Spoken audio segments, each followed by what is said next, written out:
आज कोरोना महामारी पूरे विश्व में है और पूरा विश्व इससे प्रभावित है। भारत भी काफ़ी हद तक इससे प्रभावित हुआ है और जान माल की काफ़ी हानि हुई है। कोरोना ने अब गांव की ओर भी रुख किया है।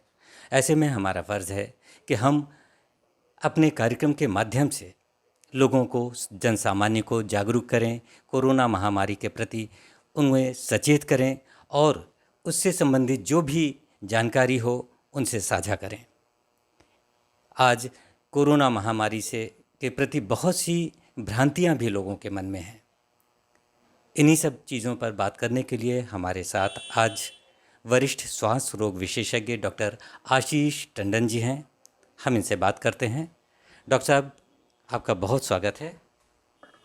डॉक्टर साहब, सबसे पहला सवाल तो ये है कि किसी जन सामान्य व्यक्ति को यदि कोरोना के लक्षण प्रकट होते हैं तो कैसे उसको मालूम चले कि उसे कोरोना है, क्या लक्षण होते हैं?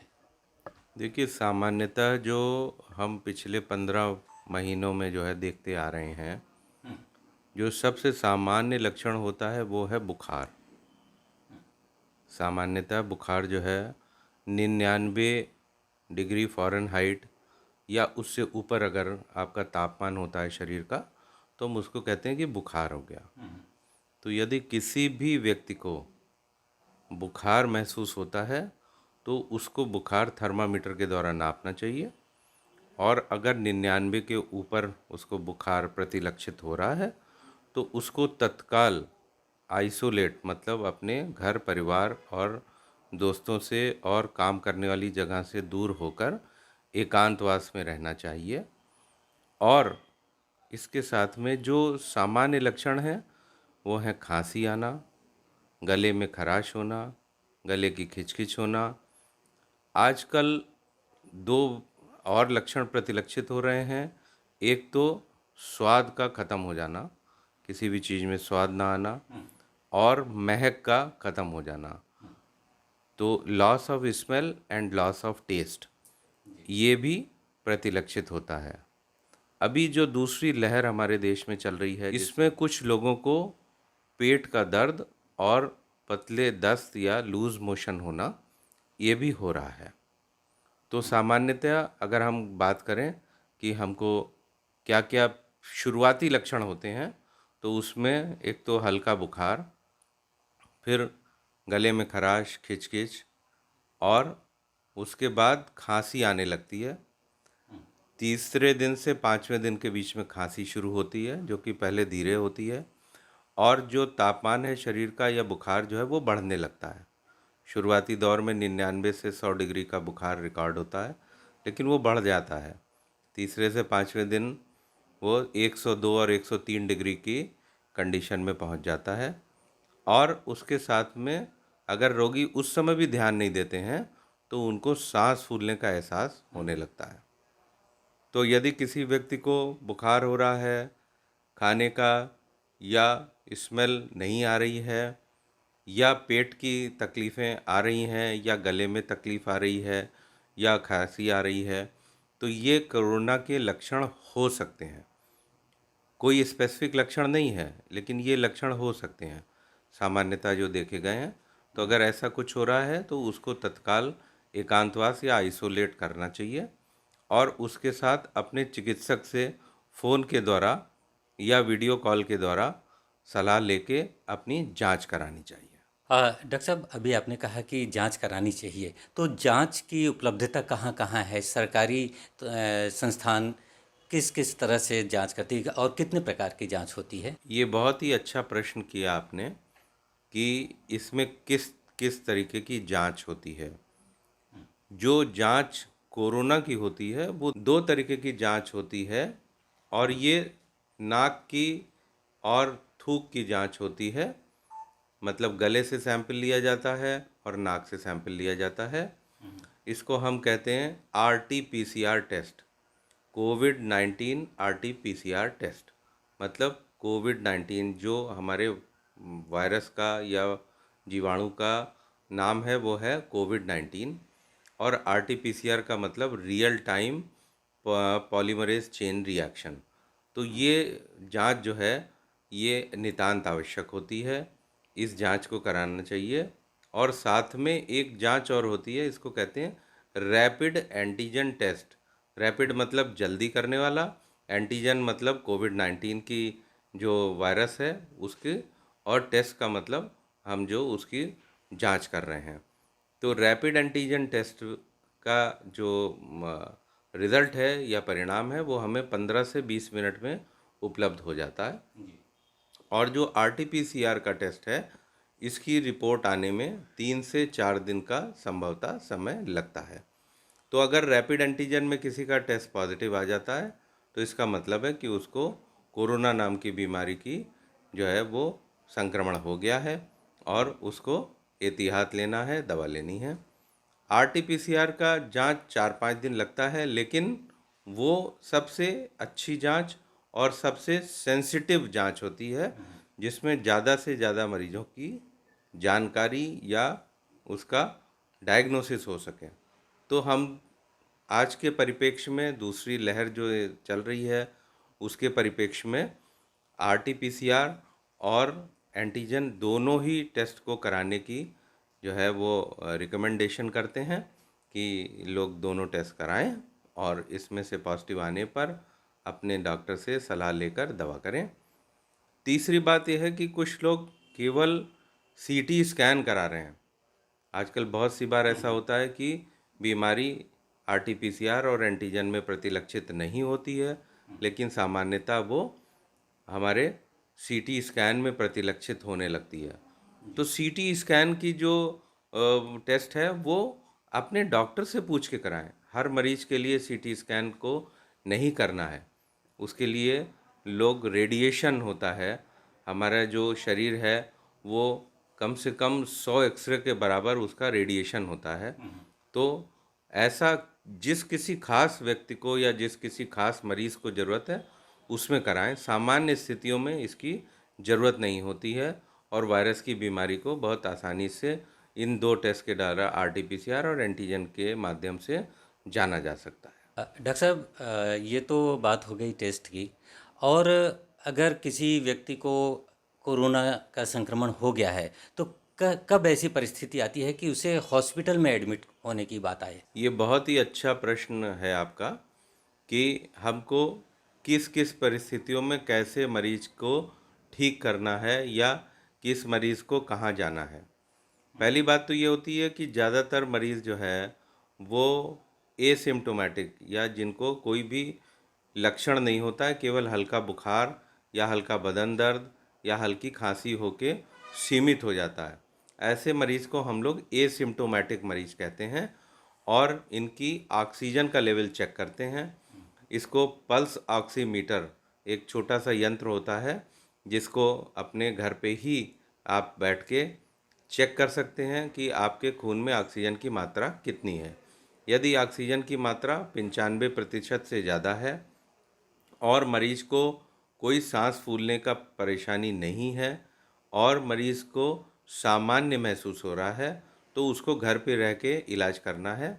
इसको हम कहते हैं होम बेस्ड ट्रीटमेंट या होम बेस्ड आइसोलेशन और होम बेस्ड ट्रीटमेंट।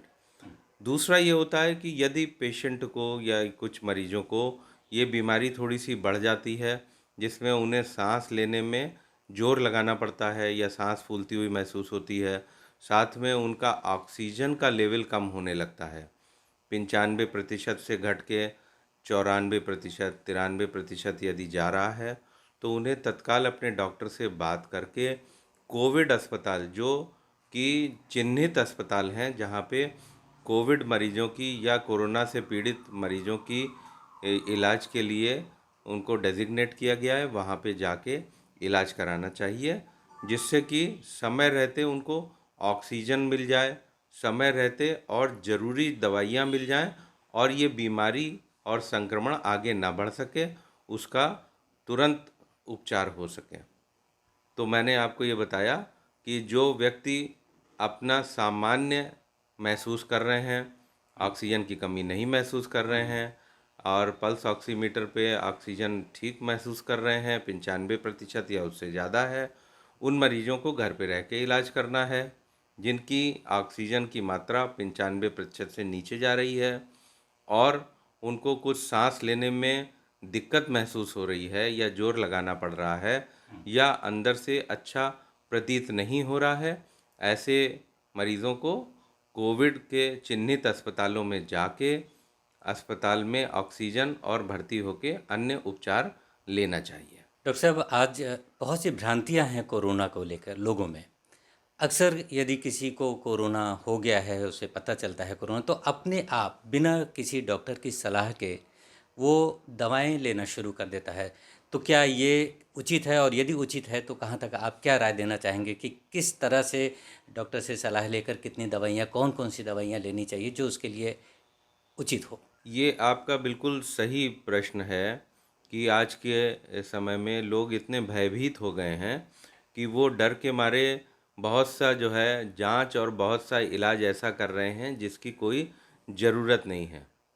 तो मेरी ये सलाह रहेगी कि इतना डरने की बात नहीं है, आपको केवल अपनी बीमारी पे ध्यान देना है।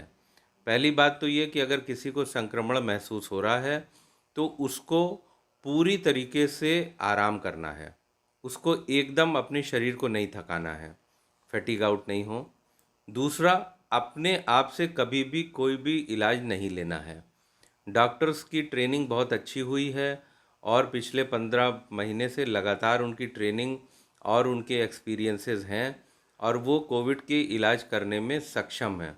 सभी तरीके के चिकित्सक, चाहे वो पेट के डॉक्टर हों, चाहे वो जनरल फिजिशियन हों, चाहे वो सांस के डॉक्टर हों, चाहे किसी भी विधा का डॉक्टर हो, उसको बहुत अच्छे से ट्रेन किया गया है कि वो कोविड के मरीजों को सुचारू रूप से इलाज दे पाएँ।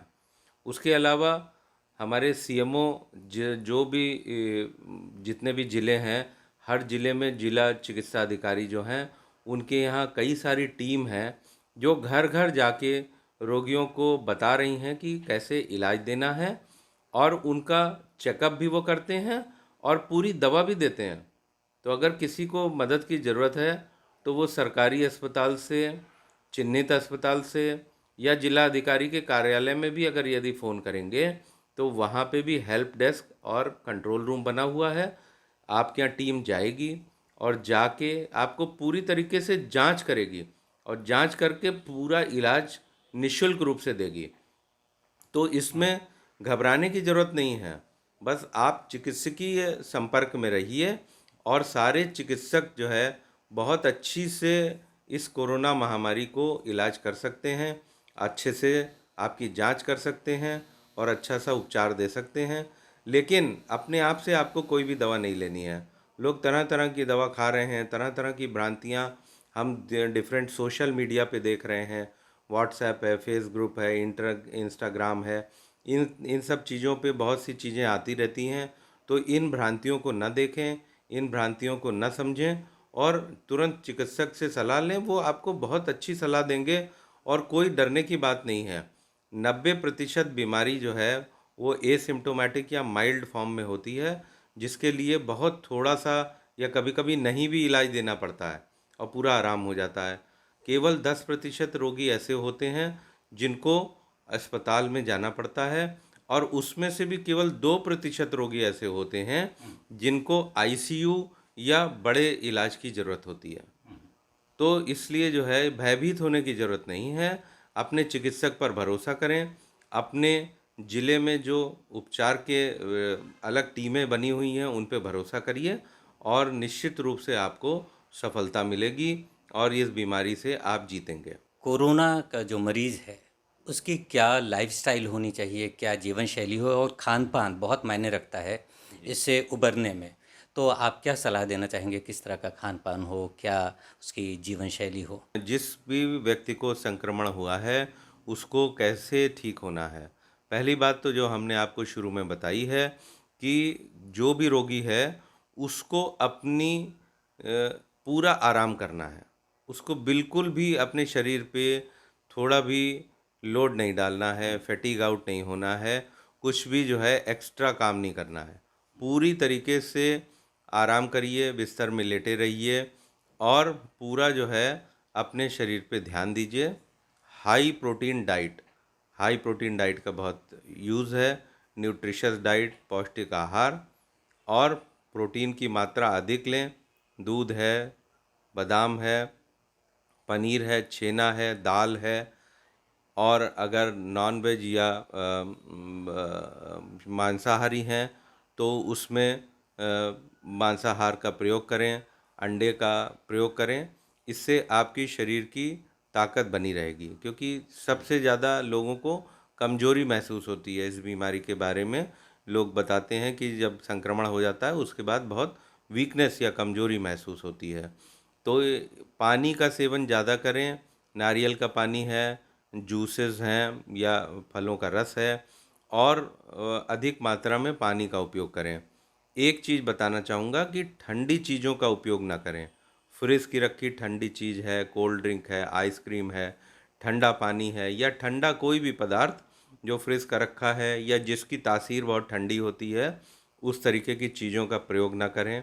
बहुत मसालेदार और खट्टी चीज़ों का प्रयोग ना करें, क्योंकि उससे खांसी बढ़ जाएगी। उससे खांसी बढ़ने से आपकी ऑक्सीजन की मात्रा कम हो सकती है। डॉक्टर साहब, कोरोना की इस दूसरी लहर ने मरीजों को के लंग्स को बहुत ही ज़्यादा संक्रमित किया है, प्रभावित किया है। तो ये किन वजहों से हो रहा है, और यदि किसी का लंग्स इससे संक्रमित हो जाता है तो क्या उसे करना चाहिए और कैसे, उसका क्या इलाज है, क्या ट्रीटमेंट है? दूसरी लहर में जो है वो लोगों का फेफड़ा बहुत ज़्यादा प्रभावित हो रहा है। इसको हम कहते हैं कि वायरस में म्यूटेशन हो गया, मतलब वायरस ने अपना स्वरूप बदल लिया। और वायरस इस बारे में जाने जाते हैं, चाहे वो इन्फ्लुएंजा का वायरस हो जो 100 साल पहले जो है जिसका जो है प्रकोप हुआ था, और उससे लेके आज तक सारे वायरसेस अपने स्वरूप बदलते रहे, इसीलिए उनके अगेंस्ट में कोई इफेक्टिव वैक्सीन नहीं आई। तो उस वायरस के स्वरूप बदलने से नाक की जगह वो सीधे फेफड़े के अंदर स्लिप हो जाता है और फेफड़े में जाके नुकसान पहुंचाता है।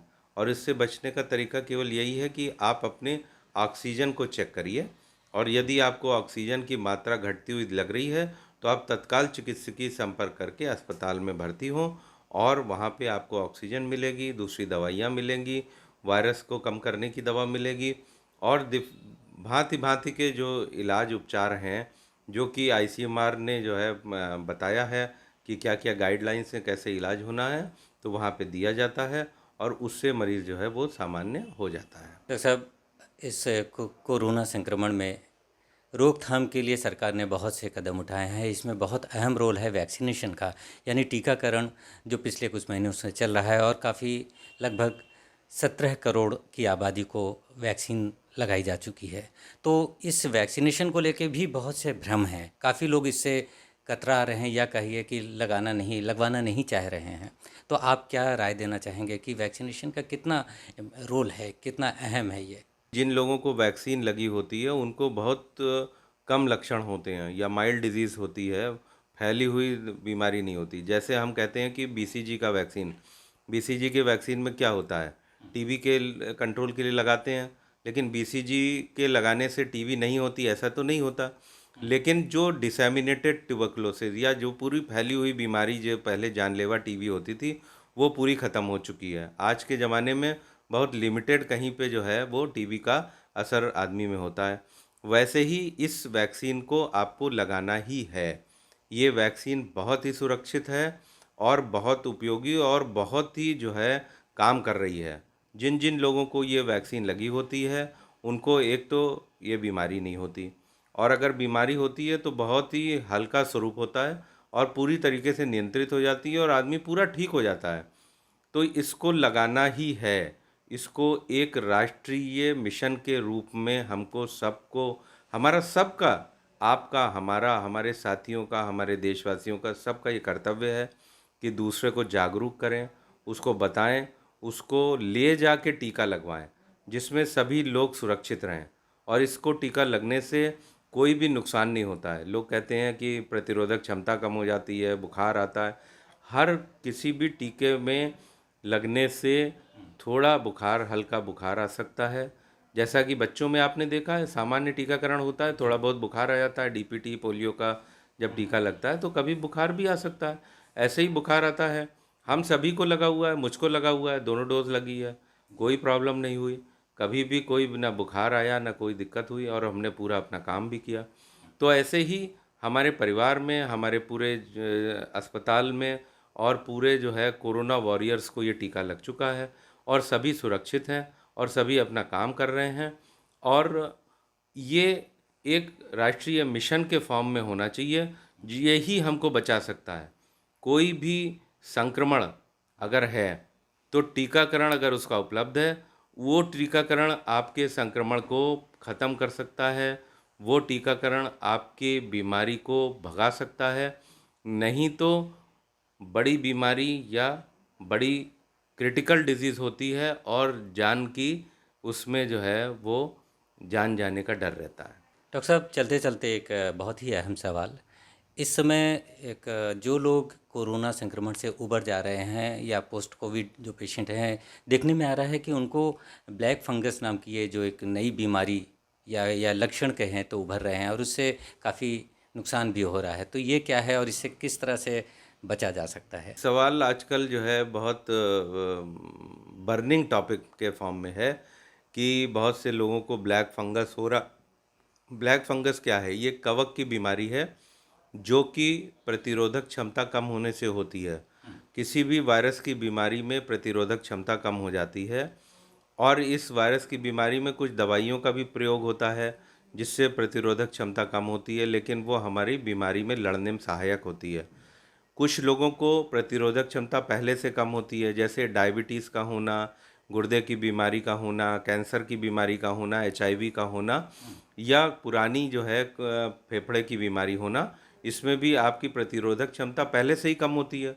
उसी की वजह से आपको ये संक्रमण हो जाता है और उस संक्रमण में अगर लंबे समय तक दवा देनी पड़ती है, तो कुछ मरीजों को, बहुत ही कम मरीजों को ये ऐसा देखा गया है कि ब्लैक फंगस वाली बीमारी आई है। ये एक कवक की बीमारी होती है, लेकिन इसमें दवा लंबे समय तक चलती है क्योंकि आपकी प्रतिरोधक क्षमता काम नहीं करती है और कवक जो है वो इतनी आसानी से ख़त्म नहीं होता है। तो लंबे समय तक चलती है लेकिन मरीज़ ठीक हो जाते हैं। बहुत से मरीज़ों को पूरा तरीके से स्वस्थ होते हुए मैंने ही देखा है और इसमें जान की कोई गंभीरता नहीं होती। हाँ, अगर आप इलाज नहीं करेंगे तब जान जाने की संभावना होगी। यदि आप सही समय पे उसका उपचार करेंगे तो आपकी जान पूरी तरीके से सुरक्षित है और ब्लैक फंगस से डरने की बात नहीं है। बस लंबा इलाज करना पड़ेगा। मुंह से खाने वाली दवा होती है, शुरुआत में थोड़ा इंजेक्शन्स लेने पड़ते हैं, उसके बाद मुंह से खाने वाली दवा होती है और पूरी तरीके से ये बीमारी कंट्रोल में आ जाती है। डॉक्टर साहब, आपने कोरोना महामारी से संबंधित बहुत सी बातें हमसे साझा की। ये किस तरह की बीमारी है, इससे क्या लक्षण है, उपचार क्या है और लोगों में जो भ्रांतियां हैं उसका समाधान आपने किया।